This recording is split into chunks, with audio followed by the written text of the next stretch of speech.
Welcome to your class on gaps. Now, I need you to pay attention to this section of price action right here. Notice how there is a space in the market. That space is called a gap. Now, let's get into more on gaps and how they form. Now, by now, you should understand the concept of how a candlestick forms.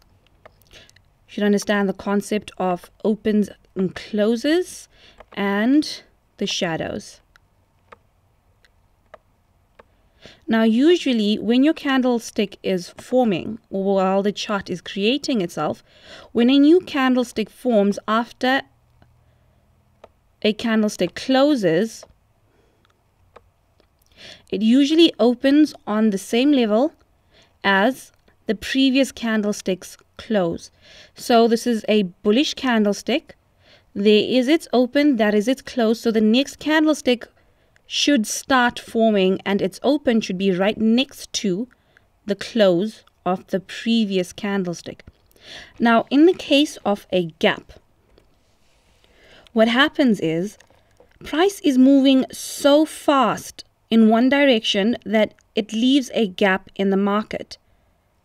And that gap is when price jumps a few prices within a split second. So between the close and the new open, price has moved so much that it leaves a space in the market. And that's how gaps are formed. Now you try to figure out whether a gap is up or down by looking at the close of the previous candlestick. So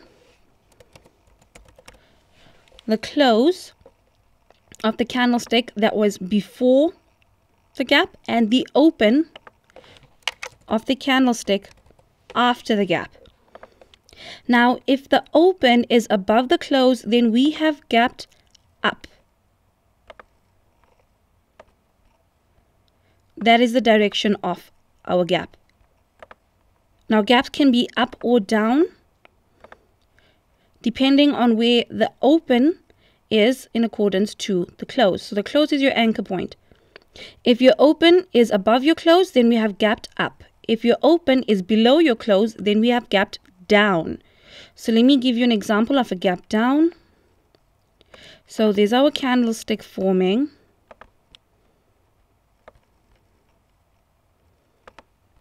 And price would have moved so fast down that it would have left a space in the market.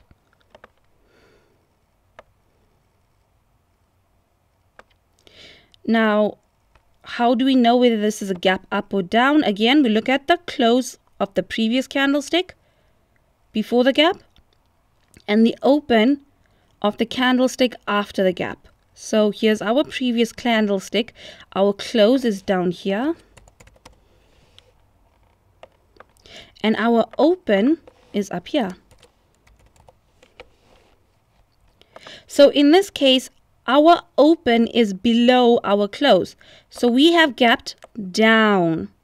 Now that we've figured out what direction we have gapped, the rule with gaps is if a gap happens and it is a gap up, price must come down to close that gap. Now, a gap is only closed once price reaches the same price as the close of the candlestick that was before the gap. So once price reaches this point, this gap has officially been closed. Now, again, with this gap down, if we have gap down, then price must come up to close our gap. Now, this is the rule with gaps. The gap must always close. But generally, when we have rules in the market, they don't tend to work out as well as the rules intend them to. So you want to kind of look at your currency pair and make sure that that currency pair closes its gaps. But let's look at this on a more practical level. So here is our gap. Let's try to figure out where exactly our gap is. So we first want to find the close of the candlestick before the gap. So this is our candlestick before the gap. So it is a bullish candlestick. So our close is on top. So our gap is from there to the open of the candlestick after the gap. So this is the candlestick before the gap. This is the candlestick after the gap. So we're looking for the open. Now this is a bearish candlestick, so our open would be on top. So our gap would be in this area right here. This is where our gap is. So we know that our gap has closed when price comes all the way back up and touches the close of the candlestick that was before the gap. So as you can see, price just about touched the close and then started moving down again with the next candlestick. Let's look for more examples.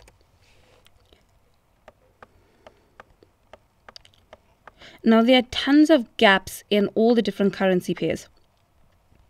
And they're fairly easy to spot because, well, it's obvious that there's a space in the market, so you will see the gap.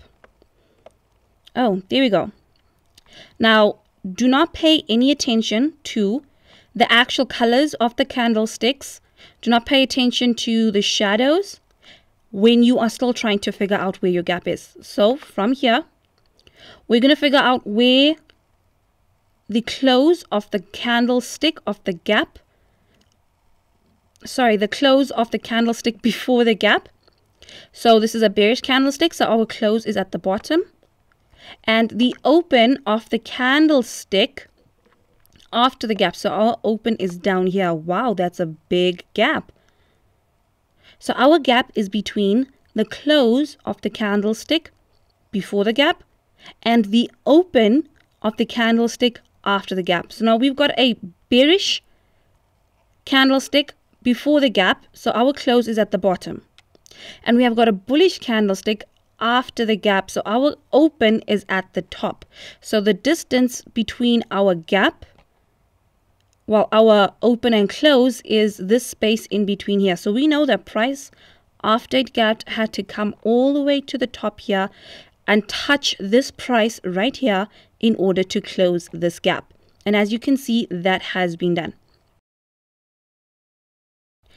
Now how you trade your gap is, it's either you're going to place your pending order because you know that, this is a gap down because obviously there is our close and our open is below our close. So it's a gap down. So price must come up to close the gap.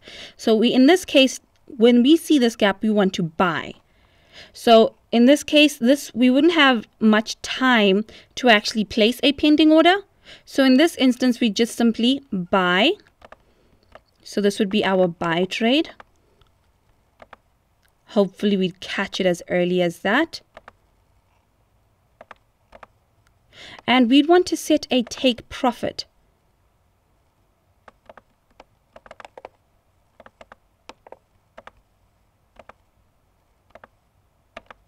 Now your take profit must be just below the gap to give room for the spread. Now we'll get into spread and all of that once you've completed all the different patterns because it's a part of your strategy creation. But for now, just know that you should set all your pending orders slightly below your target to accommodate the spread. So you want to kind of just check that on Euro CHF. Our spread is 42, so we want to make sure that the distance between here is 42. Okay, so that is the one way to trade a gap. But if we were looking at a gap on the hourly chart, because there's two ways in which gaps can form. Gaps can form because of price moving really fast in one direction, or they can form over the weekend. So let's scroll back and see if we can find any gaps on this currency pair on the 1 hour time frame, because those generally would be our weekend gaps. So let's scroll back and look out for them.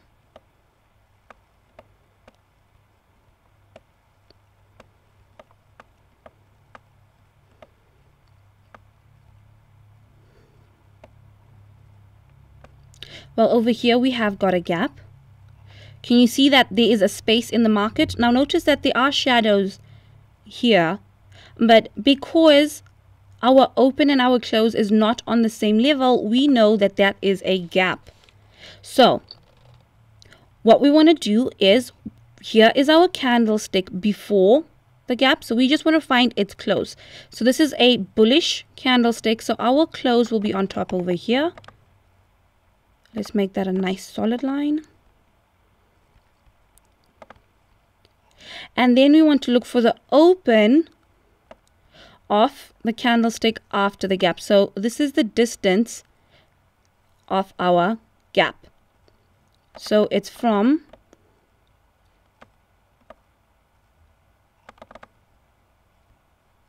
the open, it must go all the way up to the close.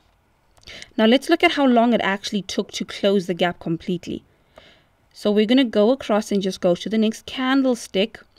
So it took about 5 hours, about 5 or 6 hours to close our gap completely. Now you don't want to be in the market for that long. And besides, this gap only actually formed at midnight. So I don't think you want to be waiting until from midnight to 6 a.m. in order for your gap to close. So one way in which you could actually trade this would be, you could have set a pending order. Let's just say you had found it and it was down here already and you wanted to go to bid. Okay, so you would set a pending order. So obviously it would be a buy pending order because this is a gap up, and a take profit. So you take profit again, 42 points below our target. So 42 points would be, wow, so we don't get that much profit now, do we? Okay, so this is a currency pair with a very high spread, so let's just accommodate it.